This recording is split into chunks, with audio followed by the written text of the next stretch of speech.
On this episode of Campfire Stories, President and CEO of Suntory Global Spirits, Greg Hughes. If all you do is really make the best products, but you don't connect that to consumers through story, well, then nobody engages and you don't deliver. Hi, everybody. I'm Jim Hardison, and welcome to Character Campfire Stories. Today, I'm delighted to have as my guest Greg Hughes. Greg, thanks so much for joining me. And if you wouldn't mind taking a moment to introduce yourself, that would be great. Yeah, I'm Greg Hughes. I'm the CEO of Beam Suntory, which is a premium spirits company that makes brands like Suntory Whiskey, Maker's Mark, Jim Beam, Sauza and Hornitos Tequila, and a range of premium spirits. There tends to be a lot of history behind many spirits brands, but heritage and history run particularly deep at Beam Suntory. As you think about heritage and history in the context of story, how does that shape the way you take on challenges and run the business? That's a great question. We're incredibly conscious that we're really stewarding brands and stewarding stories that we're just writing the most recent chapter in. We think a lot about how are we staying true to the core of the brand and the vision of the founders, and we're blessed by the fact that the eighth generation of the Beam family is still the master distiller. Rob Samuels, who's the grandson of the founder of Maker's Mark, is the MD of our Maker's Mark business. The Tory family, who started Japanese whiskey, are our owners and shareholders, and Sipsmith founders are still working on the business. We have founders around, which is helpful because they can provide some of the core of that ethos of the story. But we spend a ton of time trying to figure out how to tell that story in a way that's relevant to a contemporary consumer or to a consumer in a new market that's never heard of the brand. And underpinning all that, there are some core philosophies and values of Suntory, one of which is a Japanese word called Monozukuri. And Monozukuri basically translates into a kind of relentless commitment to quality from seed to sip. It's quality from the grains you harvest all the way to what's the glass serve at the bar, what's the ice in the glass, and a relentless attention to detail across that. But that's paired with a Japanese word that we also talk a lot about called Monogatari, which literally means story in Japanese. And what we're trying to do in all of our brands is join what we view to be our competitive difference with the story that makes that craftsmanship relevant. And you can't, if you do one where you just tell a story but there's no core to it, there's not this commitment to excellence and heritage in there, then it becomes kind of an unsustainable false story. And we can talk about some brands that are maybe built for a little bit on shallow stories and then fall apart, particularly in the spirits industry. The best story in the world isn't going to help you very much if you don't make something great that people need. Right. Yeah. Or if all you do is really make the best products, but you don't connect that to consumers in some way that's relevant to their life through story, well, then nobody engages and you don't deliver an experience that allows the craftsmanship to get out into the world. So for us, it's about, we talk pretty much every day about Monozukuri and Monogatari, and it's the importance of translating our quality all the way to the point of consumption and then telling the stories of our brands in ways that connect with culture. I'm curious if you have any tips that you'd suggest about how to hang on to the important parts of the story without getting tripped up in the sort of details of the history. Yeah, a few. The first one is it's really important not to be too literal. It is very easy to try to preserve. When you have brands with deep heritage, it's very easy to try to protect and preserve and be an archivist to everything about that brand. And doing that is the most boring marketing in the world. People don't care that much about the treasured moments of your history as much as your employees do. But most consumers aren't, dying to have the whole full they'll dig for it if they really fall in love with your brand, but you're not going to make them fall in love with your brand by telling them your life story. The second one is simplicity is really hard, and but complexity is confusing.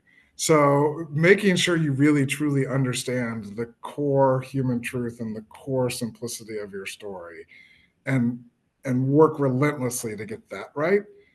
Because if you get the core right and you put the effort into the simplicity, then it becomes really easy to know how to tell that story in multiple different contexts, be that different markets or different times. But if you don't know that, then you just come off as complicated and confusing, and people don't engage. Mhm. And then the final thing is, don't build brands by committee. Um, you can't tell a story or develop a good story by committee, and if you're just too safe and vanilla in your marketing, people are just going to ignore it. I would love it if you could talk for a second about, in your experience, what the most difficult parts of activating story for a brand are. Like, what gets in the way of trying to activate story? Well, a couple things. One, I mean, you have to know the story well at that level of simplicity first, and that can really get in the way if you have it kind of half right, but not all the way right, because then people can get really derivative in how they activate. The second one is making sure that everything you do holds up to the lens of the story, isn't like 2 or 3, 4 or 5 degrees removed from it. And then the third is use story as an editorial filter on your activation touch points. Just because you can activate 100 different touch points doesn't mean you should. And I think often people are like, oh, full funnel, let's do all this different marketing. And the net effect is that everyone ends up with the same 50 different touch points they're activating. None of them break through.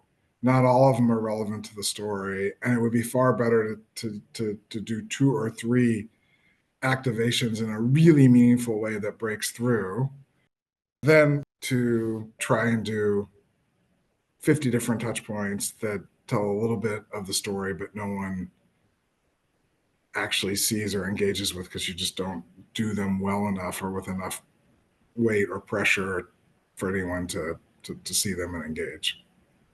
So that theme of working through the complexity in its depth so that you can get to the simplicity on the other side of it, that feels like it kind of ties those points together, both in terms of, hey, you got to really understand the story in all of its depth so that you can work your way through to a simple expression of it that the audience can really connect with, but also the where and how you choose to activate it. You want to take a look at all the complexity of what there is on offer so that you can get through to the simple and most effective places to employ it. Right. Can you think of an example of really good activation of story that you've either participated in or seen? The one that probably sticks with me the most, because I was not shaping it, but some degree living it, I guess. I started at P&G in 1992 out of undergrad as a sales guy in New Orleans. I moved down there. I was whatever 22 years old, and one of the brands that just launched from P&G was Old Spice High Endurance, and it was the attempt to revive the Old Spice brand through building a better functional deodorant, but telling a very functional story out of the gate. And I got all sorts of free samples. So I started using the brand. I really liked it for its functionality, but it wasn't doing everything that Procter wanted it to do. And it wasn't until they realized that they had leaned so hard into the functional science and data of building a better deodorant, and they'd forgotten that part of the appeal of the Old Spice brand was the swagger of the guy who's got somebody in every port and is a little bit mysterious as a sailor. And when they came back and did a modern version of that, that's what really made the brand connect. And then now people, buying, you see at Costco, you see the 4-pack of Swagger as the flavor, as opposed to high endurance, super fresh, or whatever it was that I wore back in 1992. But I still still use the brand to this day. They definitely turned it around when they recognized the importance of meaning over mere information. Obviously, functional benefits are important, but they're not enough to really move people to give them an experience instead of just a solution. Is that consistent with what you see in your own work? To your point, you have to get to what are the nuances and what you can do to deliver a better experience. And some of that experience is functional, how you age, what, the quality you put in, the tasting experience, the glass, which is why we obsess as much about the glassware and the ice of the serve as we do the grain that goes into the whiskey, because it's the consumer experience, not the functional benefit, that is going to define whether we succeed or fail. Mm-hmm. All those elements are telling a story, Right. allowing people to make meaning out of what it is that you're putting in front. Right. If you don't stay relevant in terms of meaning, there are very easy ways for people to find the same functional benefit from your category with a different brand family or a different category of beverage alcohol. That's a great observation. Every category is just so crowded these days. There's so much choice for the audience that the impression that a brand means something can have a disproportionately large impact and make a big difference. With that in mind, and as we wrap up our conversation, is there a single piece of advice you'd offer about how to deepen the sense of meaning in a brand? Get to a core creative idea, brand idea that's grounded in human truth, and relentlessly use that as an editorial filter over the activation and actions that you take. I think that's a great piece of advice. And I really appreciate you taking the time to share your experience using story with me. Thanks for thinking of me for this, and thanks for all the support over the course of, it's probably been like 20 years now that we've worked together. It's always great to see you. Thanks so much for joining me, Greg. All right, sounds good. Take care. Say hi to the gang for me. I absolutely will. Thank you. Bye. Bye.